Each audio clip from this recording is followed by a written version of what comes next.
یہ بھی میری قوم کا بہت بڑا المیہ ہے. کتنے سال سے پڑھ رہے ہیں؟ 40 سال سے. کتنے سال سے؟ 35 سال سے. کتنے سال سے؟ 50.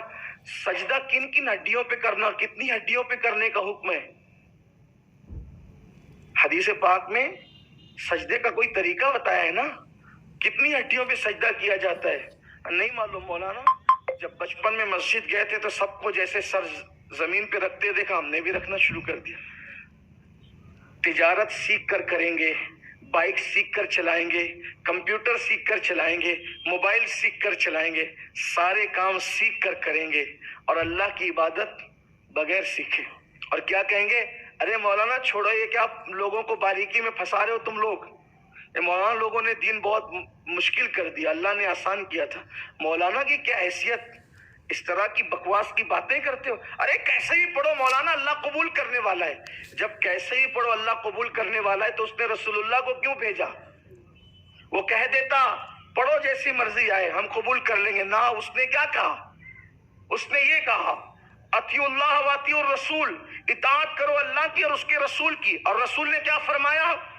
کیسے بھی پڑھو والی قبول نہیں ہوگی. صلو کما رأیتمونی اصلی، نماز ایسے پڑھو جیسے مجھے پڑھتا ہوا دیکھتے ہو. جیسے میں پڑھتا ہوں اس طرح مجھے دیکھ کر پڑھو. اپنی مرضی سے نہیں چلے گی. تو کہیں ہماری وضو میں کمی تو نہیں ہے، ہمارے غسل میں کمی تو نہیں ہے، ہماری نماز میں کمی تو نہیں ہے، کیونکہ ہم نے کبھی سیکھا ہی نہیں. آپ کو بتا دیتا ہوں، اللہ کے رسول علیہ السلام نے فرمایا مجھے 7 ہڈیوں پہ سجدہ کرنے کا حکم دیا گیا ہے. میں 7 ہڈیوں پہ سجدہ کرتا ہوں. 2 ہڈیاں پنجوں کی، 2 ہڈیاں گھٹنوں کی. کتنی ہو گئی؟ کتنی ہو گئی؟ 4. 2 ہڈیاں آپ کے ہاتھوں کی. کتنی ہو گئی؟ اور 1 ہڈی جی نہیں، ناک کی ہڈی کو تو مجازن ہڈی کہتے ہیں، اور ناک میں ہڈی جس اعتبار سے یہ پیشانی. حالانکہ ناک کا لگنا بھی، زمین پر ناک کا لگنا بھی یہ فرضے میں سجدے میں لازم قرار دیا گیا ہے. اگر آپ کی ناک کا یہ حصہ، آپ کی ناک کا یہ حصہ زمین سے مس نہیں ہوتا تو آپ کا سجدہ نہیں ہوتا. اللہ کے رسول علیہ السلام نے کہا کہ مجھے یہ پیشانی کی ہڈی گنی گئی ہے سجدے میں، ناک کی ہڈی اگرچہ نہیں گنی گئی لیکن اس کو احناف کے نزدیک سجدے میں لگانے کا حکم ہے کہ اگر آپ نے نہیں لگایا. حالانکہ جو امام شافعی، امام مالک اور دوسرے ائمہ ہیں ان کے نزدیک سجدے کے احکامات الگ ہیں، لیکن یہ 7 ہڈیوں کے قائل وہ بھی ہیں. تو اللہ کے رسول علیہ السلام نے فرمایا. اس کے بعد سجدے میں آپ کتنی دیر تک رہیں، کیا پڑھیں، رکوع میں کتنی دیر تک رہیں، کیا پڑھیں، قیام کیسے کریں. ابھی آپ پوری مسجد کو کبھی دیکھیں، نماز کوئی ہاتھ ایسے لٹکایا ہوا ہے، کوئی ایسے باندھا ہوا ہے، کوئی کسی نے کچھ پکڑا ہوا ہے، کسی نے کچھ پکڑا ہوا ہے. یعنی کہ ہماری نمازوں کا حال یہ ہو گیا. کوئی کھجا رہا ہے، کوئی داڑھی سے کھیل رہا ہے، کسی کی پوری بٹن کھلی ہوئی ہے.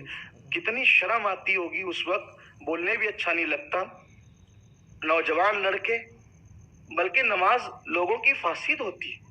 نوجوان لڑکے آج کل کے جو نماز پڑھتے ہیں جینس پہن کر آتے ہیں، شارٹ پہنتے ہیں. جب وہ رکوع میں جاتے ہیں تو رکوع میں جانے سے تو اوپر کے کپڑے کھنچ جاتے ہیں، نیچے کے کپڑے اگر وہ بیلٹ وغیرہ لگا ہے اور کپڑے سخت ہیں وہ ایسے اٹھ جاتے ہیں. تو یہ جو کمر کی ہڈی کا حصہ ہے وہ کھل جاتا ہے، اکثر و بیشتر کھل جاتا ہے. اور یہ احناف کے نزدیک یہ حکم ہے کہ ستر عورت ناف سے لے کر گھٹنے تک ہے. اگر وہ نماز میں کھل جائے اتنی دیر تک کہ 3 مرتبہ سبحان اللہ کہا جا سکے، اتنا ستر عورت کا کوئی حصہ کھل جائے، نماز فاسد ہو جائے. نماز فاسد ہو، نماز گئی، ختم ہو گئی، بغیر توڑے نماز ٹوٹ گئی. اب بتائیں آپ کتنوں کی نماز ٹوٹتی ہے؟ کم از کم یہ ہو کہ جب مسجد میں آ رہے ہو تو اس طرح سے آؤ کہ اپنی بھی نماز بچے، دوسروں کی بھی نماز بچے. آپ دیکھیے وضو کرتے ہیں اور وضو کرتے کرتے جھاڑتے جھاڑتے سیدھا مسجد کے اندر چلے آتے ہیں. گناہ ہے، سخت گناہ ہے. مسجد کا احترام ہے، ہم پہ مسجد کا احترام واجب کیا گیا ہے کہ وضو کے پانی کے قطرات مسجد میں نہیں گرنے چاہیے، گناہ ہوگا. آئے تھے نیکی لینے، گناہوں کا ٹوکرا لے کے سر پہ جا رہے ہو. ہم آپ کو مشکل نہیں کرنا چاہتے، لیکن یہ کہ جب آپ اسکول جانے کے آداب سیکھ چکے، آفیسروں کے درمیان جانے کے آداب سیکھ چکے، تو اللہ کی بارگاہ کا ادب بھی تو سیکھ لو، کیونکہ یہ اللہ کی بارگاہ جسے مسجد کہتے ہیں۔ مسجد میں آؤ تو ادب سے آؤ۔ حضرات صحابہ کرام رضوان اللہ تعالی علیہ مجمعین جلدی سے مسجد کی دیوار کو ٹیک بھی نہیں لگاتے تھے۔ اللہ کے رسول علیہ السلام فرماتے ہیں جو مسجد میں دنیا کی باتیں کرے اس کا دین میں کوئی حصہ نہیں۔ آقا فرماتے ہیں ایسے لوگ پاؤ تو ان کے ساتھ بیٹھنا بھی مت۔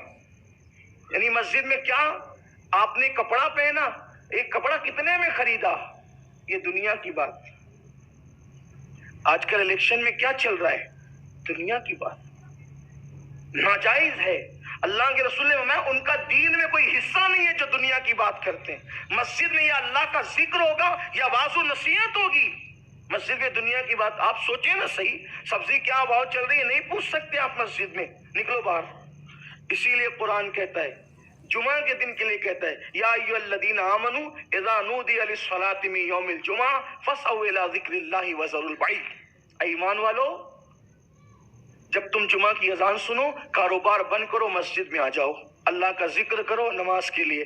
جب نماز ہو جائے تب یہاں پر باتیں سٹکارتے نہیں بیٹھنا، ادھر کیا چل رہا ہے ادھر کیا چل رہا ہے۔ کیوں؟ کیونکہ مسجد میں دنیا کی بات کرنا انسان کی نیکیوں کو ایسے کھاتی چلی جاتی ہے جیسے آگ لکڑیوں کو کھاتی۔ آپ کی نیکیاں باہر ہوتی رہتی آپ کے نام اعمال سے جب آپ دنیا کی بات مسجد میں کر رہے ہوتے ہو۔ یا اللہ کا ذکر کرو یا مسجد میں عبادت کرو، ورنہ بھاگ۔ پھر قرآن کیا کہتا ہے جب جمعہ کی نماز ہو جائے تو کیا کرو، فَإِذَا قُضِيَتِ الصَّلَاةُ فَانتَشِرُوا فِي الْأَرْضِ، فَإِذَا قُضِيَتِ الصَّلَاةُ فَانتَشِرُوا فِي الْأَرْضِ۔ مسجد سے باہر نکل جاؤ، جب نماز پڑھ لو مسجد سے باہر نکل جاؤ۔ مسجد کھڑے رہنے کی جگہ ہے ادب کے ساتھ، قوموا للہ قانتین، ادب سے کھڑے رہنے کی جگہ ہے، وہ پڑے رہنے کی جگہ نہیں ہے۔ مسجد کو پڑے رہنے کی جگہ نہ بناؤ۔ فَإِذَا قُضِيَتِ الصَّلَاةُ فَانتَشِرُوا فِي الْأَرْضِ، جب نماز پڑھ چکو مسجد سے باہر نکل جاؤ، زمین پہ پھیل جاؤ اور اللہ کا فضل تلاش کرو، یعنی اپنے کاروبار سے لگ جاؤ، دنیا کی باتیں نہیں کرنا مسجد۔ اللہ کے رسول نے فرمایا قیامت کی نشانیوں میں سے ایک نشانی ہے کہ مسجدوں کے اندر لوگ دنیا کی باتیں کریں گے، تم ان کے قریب بھی مت بیٹھنا، ان کا دین میں کوئی حصہ نہیں ہے۔ تو بات میں اپنی ختم کر لوں، 15 باتیں، لیکن اگر اس کو کریں تو بہت وقت جائے گا۔ لیکن یہ ایک بات جو کہہ رہا تھا کہ روزی کی تنگی کا اللہ اس کو شکار کر دیتا ہے۔ تیسری بات جو دنیا میں اس کو مصیبت پہنچتی ہے، اللہ کے رسول علیہ السلام فرماتے ہیں وہ ذلیل ہوتا رہتا ہے۔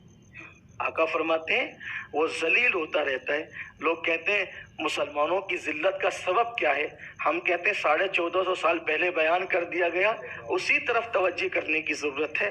بہت کوئی نئی چیز لانے، کوئی مفکر اب کوئی بات ہمیں نئی نہیں دے گا، کوئی مقرر ہمیں کوئی بات نئی نہیں دے گا۔